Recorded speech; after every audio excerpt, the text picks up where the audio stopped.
ምዕራፍ 12 ክምካሕየ ጥቕሚ የብሉን ግና ብዛዕባ ትኻብ ጐይታ ዝተቐበልክዎ ራእይን ምግላጽን ክዛረብ እየ ቅድሚ 14 ዓመት ሓደ ናይ ክርስቶስ ዝኾነ ሰብኣይ ክሳብ ሳልሳይ ሰማይ ከም ዝተወስደ እፈልጥ ብቁመንኡ ይኹን ኣይኹን ኣይፈልጥን እየ ኣምላኽ ይፈልጥ እዚ ሰብ እዚ ዝተወስዶ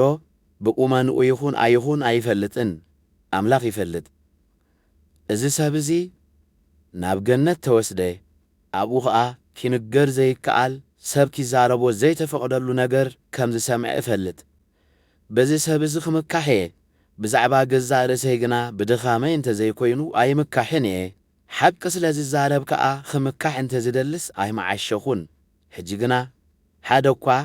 ሓለፋት ዝረኣዮን ብዛዕባይ ዝሰምዖን ምእንቲ ኸይግምተኒ ይትረፈኒ ብምኽንያት እቲ ኣዝዩ ብሉጽ ራእይ እምብዛ ምእንቲ ኸይዕበ ኸኣ ንስጋይ ዝወግእ ግራጭ ተዋህበኒ እምብዛ ኸይዕበ መልኣኽ ሰይጣን ኪሳቕየኒ ተዋህበኒ ነዚ ስቓይ እዚ ካባይ ኣርሕቆ ኢለ ንጐይታ 3 ሳዕ ለመንክዎ ንሱ ኸኣ ሓይለይ ኣብ ድኻም እዩ ዝግለጽ እሞ ጸጋ ይኣፍለካ በለኒ ስለዚ ሓይሊ ክርስቶስ ኣብ ልዕለይ ምእንቲ ኺሓድር ብብዙሕ ተሕጓስ ብድኻመይ ክምካሕየ እምበኣር ከ ምስ ዝደክም ሽዑ እየ ዝብርትዕ እሞ ምእንቲ ክርስቶስ ኢለ ብድኻም ብጸርፊ ብሓሳር ብስደት ብጸበባ ሕጐስ ኣለኹ ከም ዓሻ እየ ዝተዛረብኩ እንተኾነ ከም ዓሻ ከም ዝዛረብ ዝገበርኩምኒ ንስኻትኩም ኢኹም ክትንእዱኒ ዝግባኣኩም ዝነበረስ ንስኻትኩም ኢኹም ከመይ ንናምን እኳ እንተኾንኩ ካብቶም ብሉጻት ሐዋርያት እትብልዎምሲ ኣይሓምቕም እየ ኣነ ሐዋርያ ከም ዝኾንኩ ዘረድእ ብዙሕ ትእምርትን ተኣምራትን ዘደንቕ ነገራትን ምስ ብዙሕ ትዕግስቲ ኣብ ማእከልኩም ተገይሩ እዩ ሓግዙኒ ብምባል እየ ጾር ዘይኮንክኹም እምበር ካብተን ካልኦት ኣቤተ ክርስቲያን ዘግሎልኩልኩም እንታይ እዩ እዚኣ በደል እንተ ደኣ ኾይና ኸኣ ይቕረበሉለይ እንሆ ንሳልሳይ ግዜ ናባኻትኩም ክመጽእ እደሊ ኣለኹ ሕጂ እውን ጾር ክኾነኩም ኣይደልን እየ ንኣኻትኩም እምበር ገንዘብኩም ኣይኮንኩን ዝደሊ ዘለኹ ከመይ ወለዲ ንውሉዶም እምበር ውሉድ ኣይኮኑን ንወለዲ ገንዘብ ከዋህልሉሎም ዝግባእ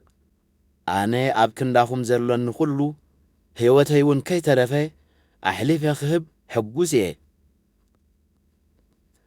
ኣዕዚዘ ስለ ዘፍቀርኩኹም ዲኹም ኣጉዲልኩም ተፍቅሩኒ ዘለኹም ዝኾነ ኾይኑ ጾር ኣየኽበድኩልኩምን ገሊኦም ከም ዝብልዎ ግና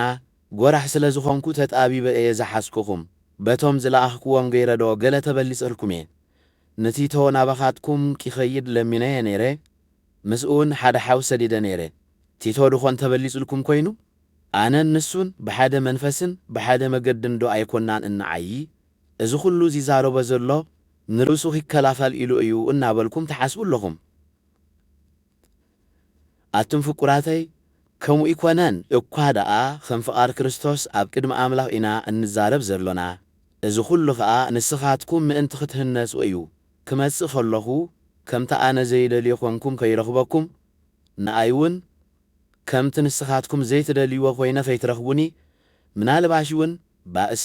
ቅንኢ ቁጥዓ ሻራ ስኒ ጽላም ሕሜት ትዕቢት ህውከት ከይህልወኩም እፈርህ ኣለኹ ከምኡውን ኣምላኽ ብሰንክኹም ከየሕፍረኒ እዚ ኸኣ